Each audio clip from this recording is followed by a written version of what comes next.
Welcome to this session on writing user instructions.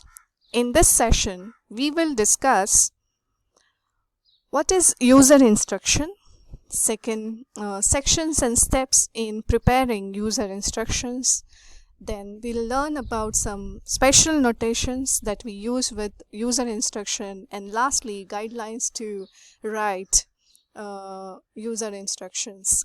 Now, moving on to our first question, that what is user instructions? First thing, you should know that user instructions are basically part of technical writings. So user instructions are step-by-step explanation of how to carry out a task, handle an equipment, assemble or operate something, and repair something, or to do a routine maintenance on something. These instructions will be needed by any common man to use a technology, or it can be needed by a professional, one of your co-worker or a technician in your factory to operate on job related tasks.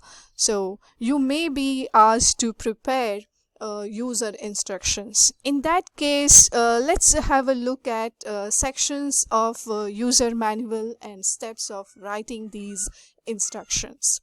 So a user manual, a user instruction, when you write, there are basically 4 sections. The first section, I would call it as a title. Your instruction should have a task oriented precise title, and then second section is the introduction. In introduction, you should write a statement of purpose, declaring what can be achieved by following instructions. So the reader should know what he can do by following the instructions that you have provided in the user instruction. Then second, indicate audience requirement, that is what audience needs to know or audience should be able to handle the things with. So you indicate that and provide an overview of instructions. The third section is the list of equipment and supplies.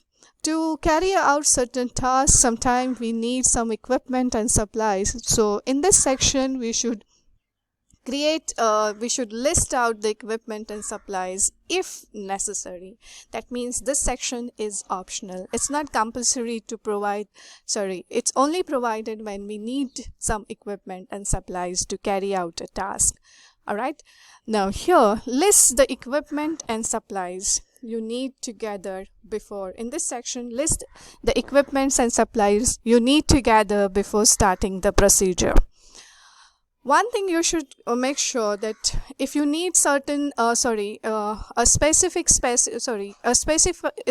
kind of equipment or supplies, do mention it in a section by adding one column of specification if needed.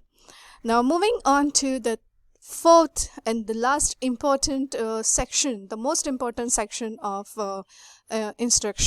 user instruction is the actual instructions. In actual instructions, we list out the instructions step by step. So if the procedure that you are carrying out is a bit lengthy, it's quite long and bit complicated, I would suggest that divide that procedure into a number of phases or stages or the task. So a phase, a task, or a stage is basically a semi-independent group of actions within a procedure. For example, if you're using a microwave oven, and there is one phase in using a microwave oven or stage, that is setting the clock on a microwave oven. Now in this is one task, it is one phase in a big overall procedure of operating a microwave oven. Now there might be series of steps in setting the clock on microwave oven. So you should list out them together as one stage. Now, second thing is group similar and related steps into phases, and renumber the steps at each new phase. So suppose it's like switching on the microwave oven. That is the first phase. So you group all the actions together and number them in one phase. Then you move on to the second phase, that is setting the temperature, setting the clock, selecting the right mode, right, and so on. Fine. So each phase will have series of steps, which will be every time you start a new phase, it will be renumbered. Now, use subheadings for the individual stages, tasks or phases within a section. Next is write instructions in sequence with numbering in case of a single task procedure with many steps within. So sometimes the task is quite simple and does not have too many stages or phases. So in that case, there is only single task procedure. So in that case, you have to write the steps, you have to write the instructions just in sequence within one task. Now, moving on to the next, that is write short steps in imperative. Whether you're writing a lengthy procedure or you are a complex procedure, or you're writing a very simple procedure, you have to ensure that you are writing the instruction in short step, that is one step at a time, and use a imperative sentence only. Next, use graphics with labeling in case of complicated objects or steps. So sometimes if the procedure that you are explaining or you're writing instruction for is a bit complicated to understand textually, then you can provide you can provide some diagrams with proper labeling for a better understanding. Then use headings for the sections of the 4 sections of the user instruction. Use headings for different sections within instructions. The sections like equipment and supplies section, general heading for actual instruction sections, etc. Now, moving on to the next, use special notations alongside relevant steps. What is special notations? Let's understand that first. Then you'll understand why to write it alongside a relevant step. The special notations are basically written to inform the user about possible hazard, damage, or better ways of carrying out a procedure. So as you know that if we mishandle a particular equipment or a machine or something, or the object that we are handling or carrying out the task, it can sometimes cause damage or say hazard, both for the product or for the user. So in that case, to warn or to caution or to warn of this possible hazard, we write special notations. But a special notation is also written in order to inform the user how to do the same step for a better result. Alright, so better ways in carrying out a procedure. So there are many special notations which are used, and I have just explained them here. The first one is a precaution. Precaution is an action taken in advance to protect against possible injury or damage. For example, if you are using a microwave oven, you must take a precaution, use gloves to safeguard your hands. Second, you give caution when there is a potential damage to the equipment only, not to the user. For example, do not overload the washing machine beyond specified limit. What will happen if you overload it? That can cause a damage to your washing machine. Next, warning. Warning is given when there is a potential of serious injury. Remember, there is a potential of serious injury if a product is not handled properly. So a warning: do not expose to open flame as it is highly inflammable. So if there's something that if you just expose it, it can cause a damage, a kind of serious injury to the user.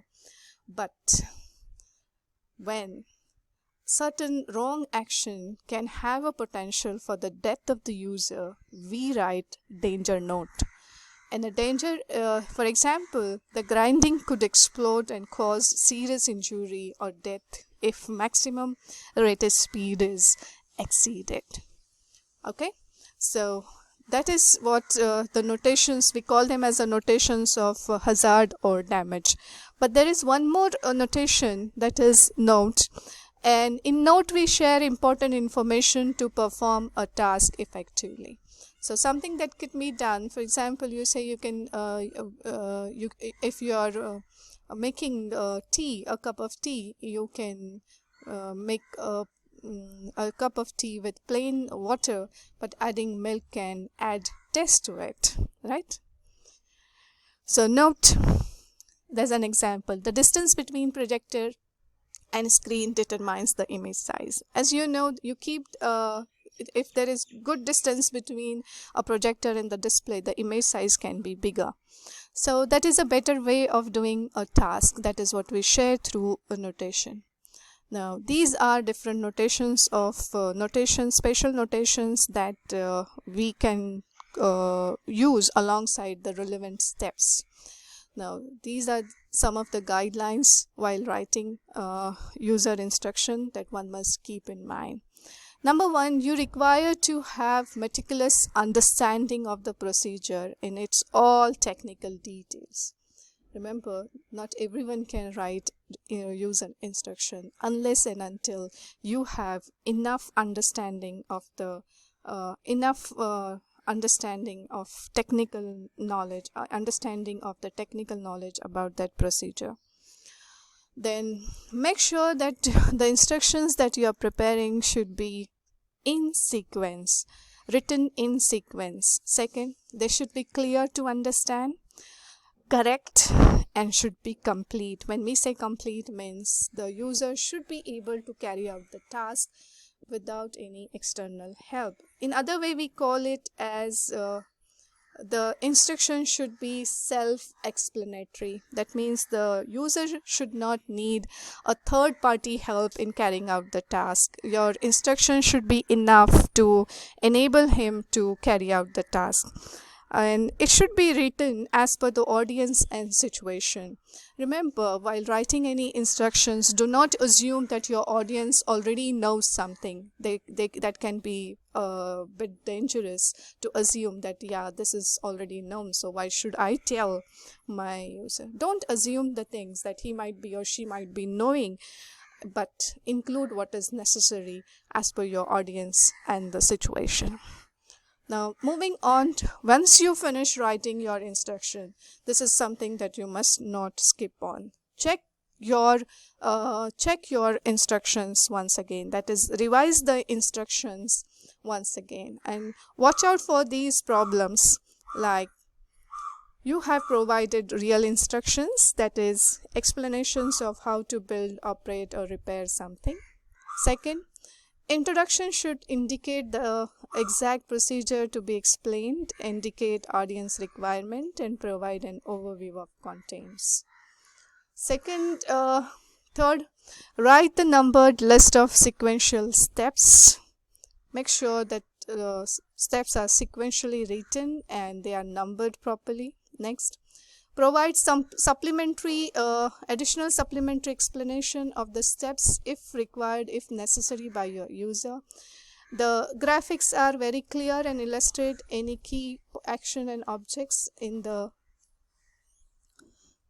instructions. Next, use of spatial notations as appropriate. That means you have not missed on providing spatial notations. Next, check the style and format of all headings, list, spatial notices, and graphics. So that's the end. The next is use headings to mark off all the main section and subheadings and sections. Use heading introduction is not required between the title and first paragraph. So that's the end of how to prepare a user manual. So we come to an end of this session. Thank you so much.